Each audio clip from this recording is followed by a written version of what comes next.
We were talking about this actually at work the other day. What's like the lowest of the low on the fast food chain? Like you would rather go hungry and drive another 50 miles before you would eat at this place? It'd probably be like a small like taco Mexican restaurant or something like that. Not like, small, big. Taco Bell, the worst. You're thinking Taco Bell? I never eat there, dude. Every time I eat there, it's just like gross. Let me ask you something. How can you serve somebody like 5 big taco chalupa burritos for 99 cents or something? They always have these deals, and it's like, what are they really doing with these tacos? Plus, we have a mutual friend, I won't say his name, who used to work at Taco Bell, and he said, dude, don't ever eat at Taco Bell. Whoa. Yeah. Specifically for the drive-through service and, like, the people who, like, make the food. I mean, there's a lot of sauces that go into that taco. Let me just put it that way. Yeah. That's really disturbing and gross. Yeah, which we might get back to that later for the Thanksgiving special of the Mielmen Pod.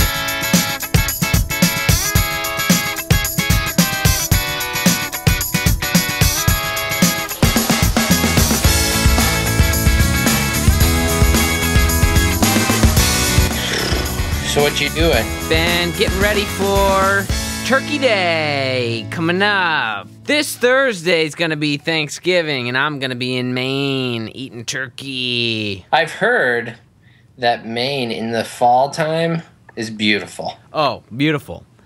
I mean, absolutely beautiful. The thing about Maine is you go up there in the fall time, and it's beautiful. That's what I've heard. And I've always wanted to go to Maine. Yeah? And do you eat lobster? I hear they eat lobster for Thanksgiving up there. Those are like all the things that people say to me whenever I tell them I'm from Maine.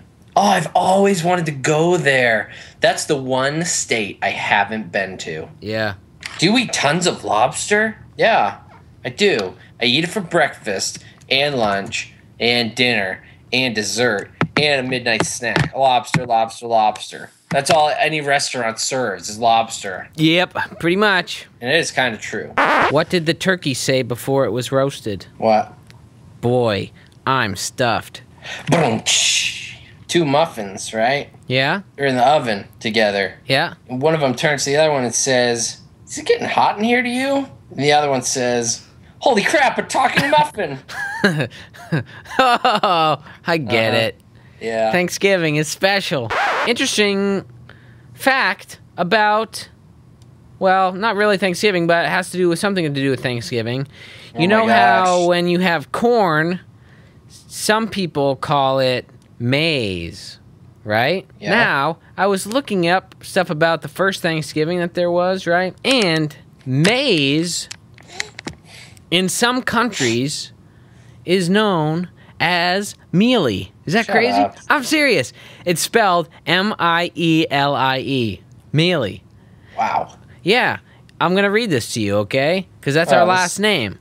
This is going to be so funny, I think. I'm waiting for just the comedy to come through right now. It is funny. It's about Africa.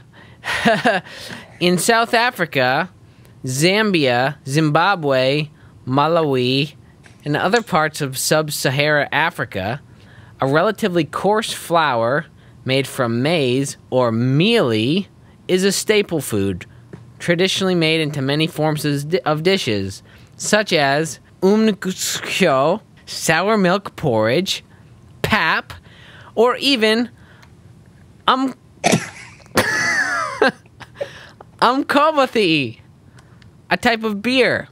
You can also compare samp and sadza, and that's mealie. Thanksgiving. Be grateful for that. And the reason it got its name was from meal, like cornmeal. That's where it got its name from. Mealie. Used to be corn mealie. Then they said cornmeal. There's absolutely no way that that is correct. And then it changed to, for this podcast, Corn Mielmen Pod. What do hippies put on their Thanksgiving potatoes? What? Groovy. Let me tell you, man. Okay, tell me. You can't win. You can't win in this life. So, my wife... Oh, boy. You know, I know you're going to get in trouble when you put the words, you can't win, ... my wife. You know what? Anything that comes after that, you're dead meat. You know what? It's worth it. My wife, she gets this new hat, right? Yeah. She pretty much never wears hats. Ever. Right. Okay. So she puts it on. She's like, what do you think of this new hat? My sister got it for me. She said it looks so cute. Right. That puts me in a pretty tough spot. Well, if it's an ugly-looking hat, then definitely. First reaction, wasn't a huge fan. It's not like it was like a freaky, weird hat. It just didn't fit her very well, you know. But right. My question to you is, what do I do? Well, you came to the right guy. Just tell her it looks good? This happens to me like 3 times a day with my wife. Hat, coat, shoes. Okay? Those are the 3 ones I get daily. Okay. Now, how do you like my shoes? Oh, well, what's the weather like out? Should I wear these shoes? Should I wear these shoes? Should I wear some socks? And then I tell her what the temperature is. It's 60 degrees out. Well, what does that mean? Ah, gosh, can't win with you. So then you divorce her. Then you get sad as you go back. You get married again. It's like, where does it end? Round and round. You realize we can't air any of this. We be served for Thanksgiving dinner. So anyway, this is what I did. I said, you know, it's not my favorite. It's not my favorite hat. Well, describe the hat. It's a white hat. Like a winter hat. It's like a fancy baseball hat. That's the best way that I can. It's not a baseball hat, but it's like, it's got a brim on it, and it's white, and it's got some like pink things around the side of it. Yeah. I was just like, it's not my favorite. Right. Oh, boy. Did not go over well. Did she not like that? No. So, lesson to be learned, the hat looks great. You know what? With those things, I feel like it's like a fad. You just go with it, because if she never wears hats to begin with, she's probably going to wear it a couple times and then be like, I don't wear hats. What am I doing? And then it's just going to go away. Your wisdom and knowledge on this subject after being married for like 1.5 years. Yep. It's solid. Going to give you a perfect example of why you should just stick to your guns. Okay? When I was in school, I knew this girl named, let's just call her Lee, okay? That wasn't her real name, but it was. And, like, she had, like, brown hair to begin with, and she tried to dye it blonde, and it came out orange, right? It was, like, this, like, weird blonde-orange concoction, and she's like, I don't know, guys, what do you think? And everyone was like, it looks good, just give it a few days and this and that. And she like looked at me, and I was like, it looks bad. And I just said that, and everyone was like, dude, it doesn't look bad, And I was like looking at her, I'm like, Lee, I was like, Lee, you're the one who's like really self-conscious about it. Like, obviously you think something's wrong with it. I'm like, it doesn't look good. I'm like, you should either dye it again with another better blonde, or, dye it back to the original color. Here's the difference between you and I. Yeah. You just come right out and say, it looks bad. Yeah. It's ugly. Me, I try to be a little bit more tactful and say, it's not my favorite, but, it's okay. Something like that. Where they know that I disapprove, but I'm not being a jerk about it like you do, like you're a jerk. So, that night, she found some other blonde dye something, and she dyed it again, came back the next day, looked awesome. Wow. Yeah. And she's like, you were right. She was like, it did look bad. And she was like giving middle fingers to everyone around. But to me, she gave... thumbs up, right? Oh, yeah. She gave me the thumbs up. But I can see how, if it was your own wife, how that would be like... Yeah, wow. Because you were just taking a risk on, like, somebody that you don't have to live with. Right. And if you were to say that to your wife, I think it would go over a little bit differently. Well, my wife could dye her hair any color, and I would love it. That's the difference. Man, 1.5 years of marriage. He's the master.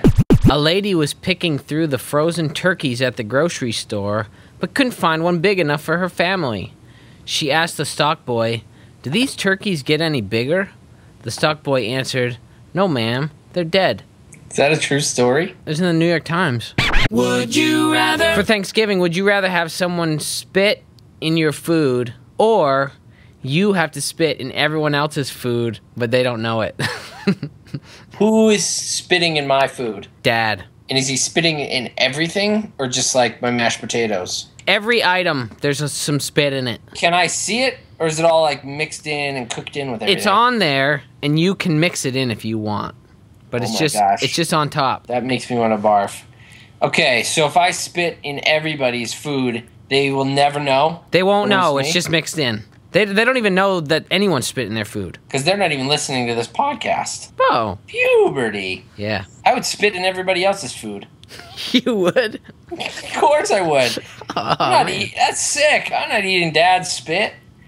Because Would you ever tell them? if I told them like weeks after, just be like, oh man, I played this joke on you guys. I spit in all your food at Thanksgiving.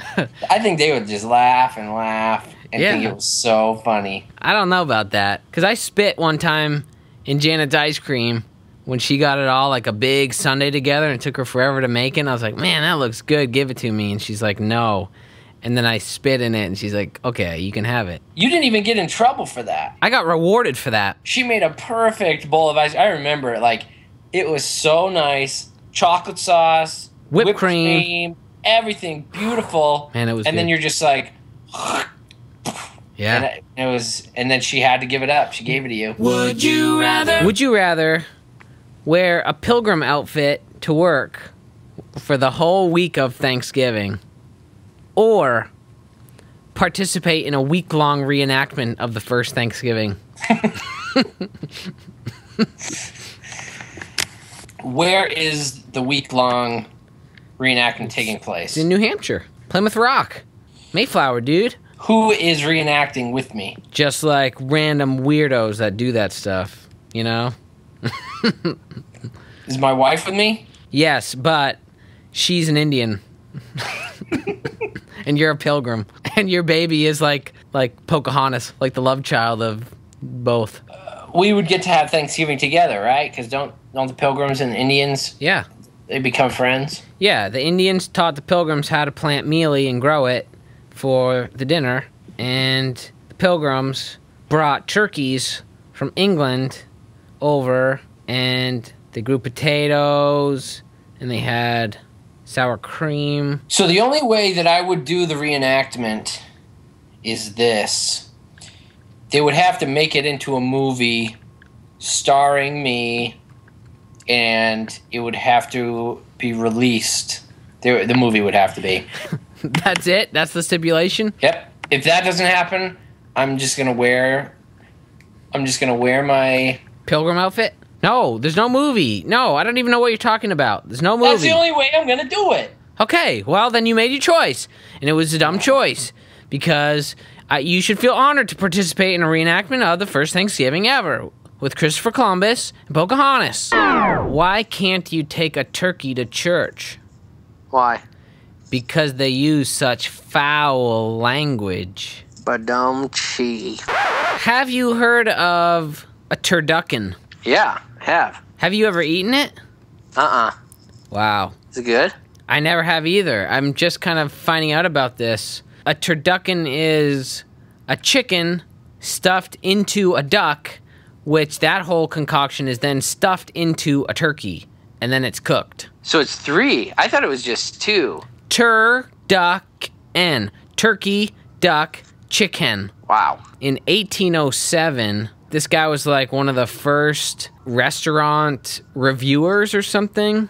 His name was Grimaud de la Ralnière. I don't know, some dumb French name, right? Right. And he was like apparently known for his like gastronomic concoctions that were like way out of control.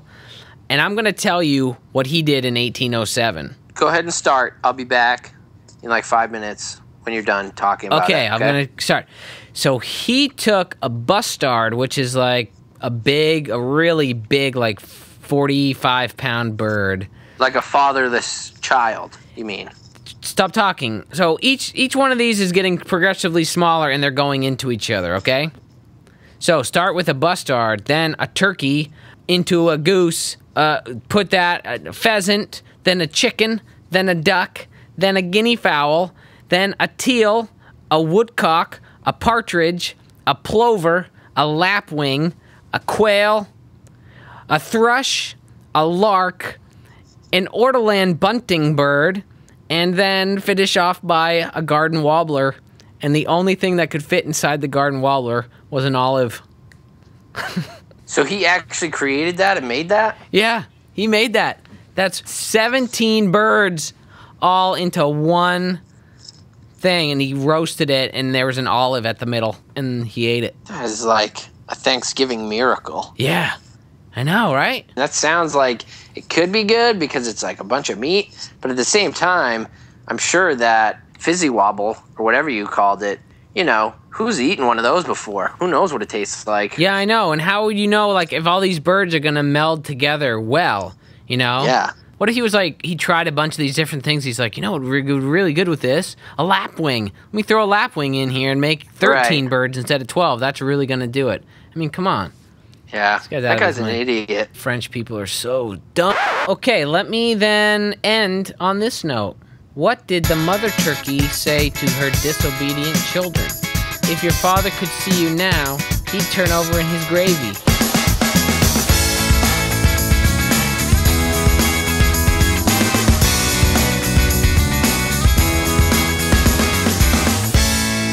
This is our 10th podcast. Woo, woo. Brings a tear to my eye. Yeah. Figuratively. We bring joy and happiness to people. I think it makes people feel better to look at other people and mock at other people and be like, oh, look at them, they're so dumb. And so when they listen to this, they listen and they're like, oh man, these guys are so dumb. I'm not as dumb as them. It makes me feel good about my life. So we're bringing hope and love, like I said. Right. In a kind of a way that's like, makes me really depressed and sad. So be it. We're in it for the greater good. People tell me like, haha, you guys are so funny, like when you act stupid, and I'm like, wait, I'm trying to be funny. Then I go home and cry, literally. I'm also literally depressed, literally want to sleep all day. Figuratively, I'm laughing inside. And I think when people see us for who we are, then they think, wow, that's really sad. Right, and I know what you're about to say it, but this hits the nail on the head. Go ahead, say it. Tear to my eye. Right, you just said that, but right now you're going to get it. When they look at us, you know, hold on, let me recap. No, you're going to do it. You got it. It makes us sad, it makes us sad, and it makes them sad. Right, right. And that leads to... Thanksgiving. Thanksgiving. Happy Thanksgiving, everyone. We love you. Literally.